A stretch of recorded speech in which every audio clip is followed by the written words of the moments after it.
My interest in language policy, intergenerational language transmission, and language identity comes from very personal experiences of navigating linguistic diversity in multilingual sites. And now, as a parent and an immigrant in Singapore, I draw upon these experiences in my research, such as that I'll share with you today. So as I begin, I invite you to take a moment to close your eyes and think of the sweetest expression of love you've ever heard, either as a child or while growing up. Something that may not even have an English translation.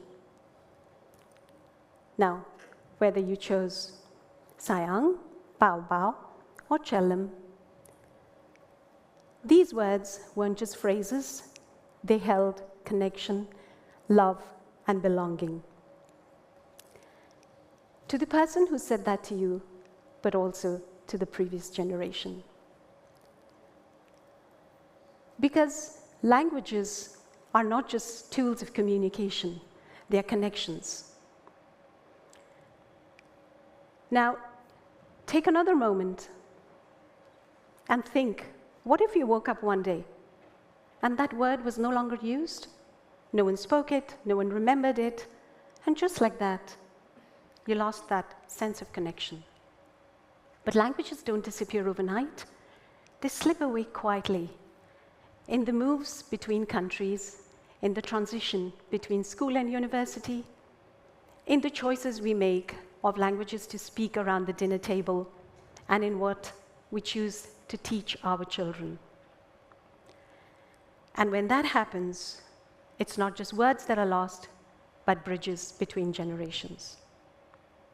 Now, think of a proverb, a wisdom, something that carries wisdom from your culture.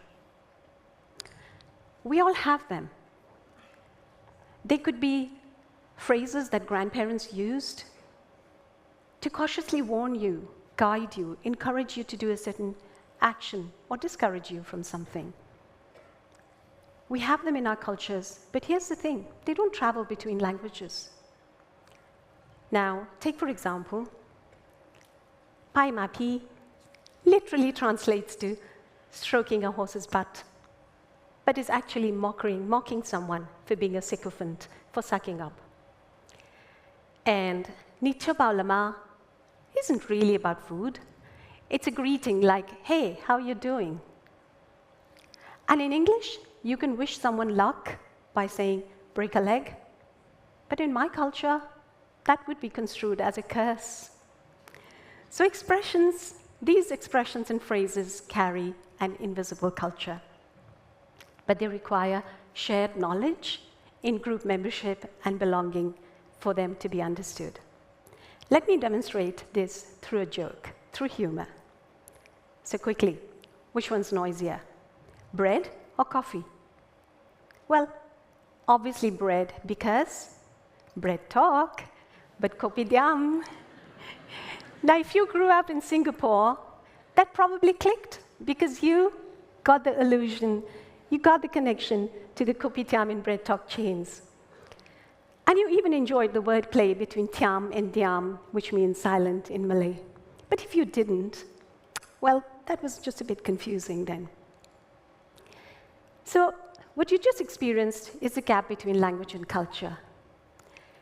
Language is how we make sense of the world. And these aren't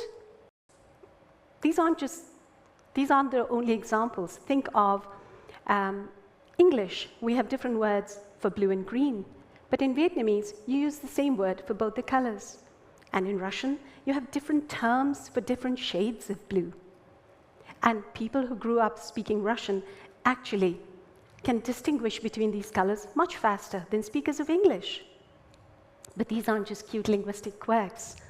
They're ways of feeling, seeing, and making sense. So, despite all this language diversity, there are some languages that get used more than others. Let me do a quick check. Raise a hand amongst you if you've ever felt inadequate about your proficiency or lack of it in English?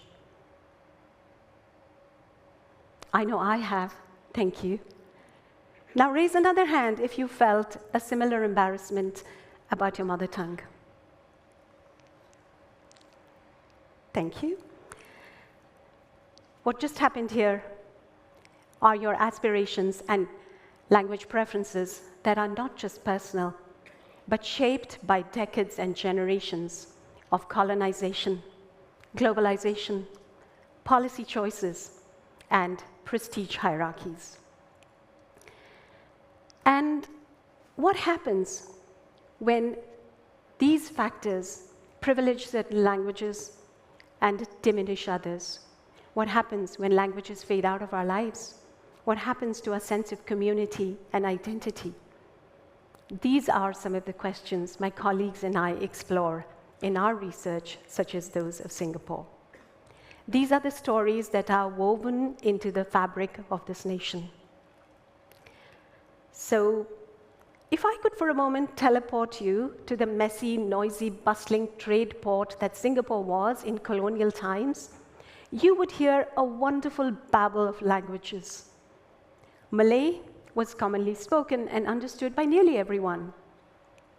And Chinese languages such as Cantonese, Hokkien, Teochew, Hakka, Hainanese was spoken commonly, and in the air you could hear conversations in Malayalam, Tamil, Punjabi, Gujarati, and so many more. Now fast forward to 1965, the year that Singapore got independent. And now, language was not just a medium of communication. Language was about economic survival, nation building, and geopolitical strategy. Policymakers had to make difficult choices about which languages to celebrate and which ones to let go. So for a moment, if you could all be policymakers in 1965, what languages would you choose for the Chinese, Malay, Indian, and what language would you choose as a medium of instruction? If you chose Malay and Tamil for the Malays and Indians, that makes sense because these were the majority languages of these communities. But if you think about the Chinese community, Mandarin, spoken by less than 1% of the population, sounds bizarre. But if you think about Mandarin as a national language of China, as a language of trade and communication, of global access, perhaps that makes sense. And the same logic applied to English. English was a neutral language, so it became the medium of communication. It was the bridge between communities, and it also contained the potential for global trade. It was this language of science and technology, and it was a language that would future-proof Singapore.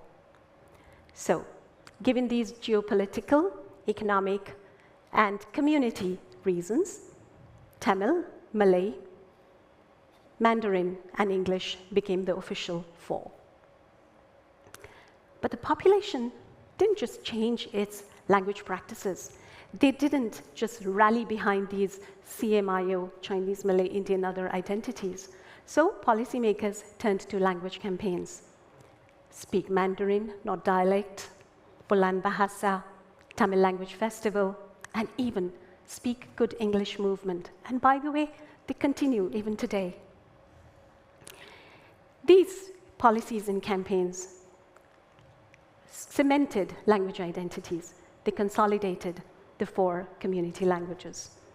Mandarin replaced what was known as Chinese dialects. English became a commonplace language in most homes. But there was collateral damage. Minority languages like Kristang, a Malay Portuguese Creole, as well as Baba Malay, spoken by the Peranakan community in the Malay-Indonesian archipelago, became casualties. But policy isn't just top-down. Policy lives in our homes. And language influencers, grandparents and parents, they would also make decisions that would influence language trajectories. So, as Singapore became more diverse with increased immigration and mixed marriages, new identities emerged. Chinese Malay family, Indian Chinese home, Punjabi Tamil child. And these new identities complicated not just which box to tick on the CMIO form, the Chinese Malay Indian other form, but also the very concept of linguistic inheritance, where families had a choice in these double-barreled identities. Questions were being debated. Should we teach the father tongue or the mother tongue? Which language would help the child get further in life? Which language would give them an academic edge? And these decisions were not just personal or community-based. They were strategic, they were pragmatic, and they were personal. Families had to evaluate between heritage and opportunity, between belonging and advantage. And so, these conflicts and conundrums are what we've studied, and I remember a family who I interviewed as a part of my research sharing their dilemmas. The father, Bengali, and the mother, Gujarati. Their daughter, Maya, studies English and Hindi at school because these are languages of advantage. Both sets of grandparents understand neither language that Maya is studying. And conversations dried up. Over time, so did these relationships. Her parents lamented to me, with the loss of her language, Maya hasn't just lost words and grammar, she's lost the key to her ancestral world. She's lost the lens with which to make sense of her community, her identity, and belonging. So, in one sense, policy worked exactly as intended. It consolidated language identities, but there was a twist that no one expected. English went from being the bridge between communities to being the tide that was quietly washing over all languages, including the mainstream ones. The Chinese dialects declined, and English has gradually taken over. But it's not just in Singapore. This is happening all around the world. Almost every aspect of our life is being mediated through English. Our curricula are taught in English. Our research is communicated in English. Our knowledge repositories are getting increasingly dominated by English. Even our generative AI models are being trained primarily on English data. And yet, even global media and pop culture are privileging English and dominant languages. Think about Netflix, social media, TikTok, Instagram, English. So let me do a quick pulse check. And I promise this is the last one. If you could, just for a moment, magically improve one language this semester, which one would you choose? English, English, your mother tongue, or any other language? If you thought English, you chose the ticket to academic success, internships, and jobs. But if a part of you realized that choice comes with a trade-off of losing the language of belonging, identity, and community, that too is real. So, as we lose the languages that our grandparents used to narrate bedtime stories, the languages our parents used to sing lullabies, the languages that we used at family gatherings, we lose a part of our identity, a part of our heritage, and a part of who we are. So, I leave you with a thought. Is your aspiration for the dominant language leaving behind a complementary silence in losing your heritage languages? Are you severing the living bridges between generations? And are you inviting silence between your children and the previous generation. Are you losing the human code? So next time you speak, speak not just to be understood, speak to remember. Speak to keep something alive. And speak so all your endearments are in a language close to your heart. Thank you.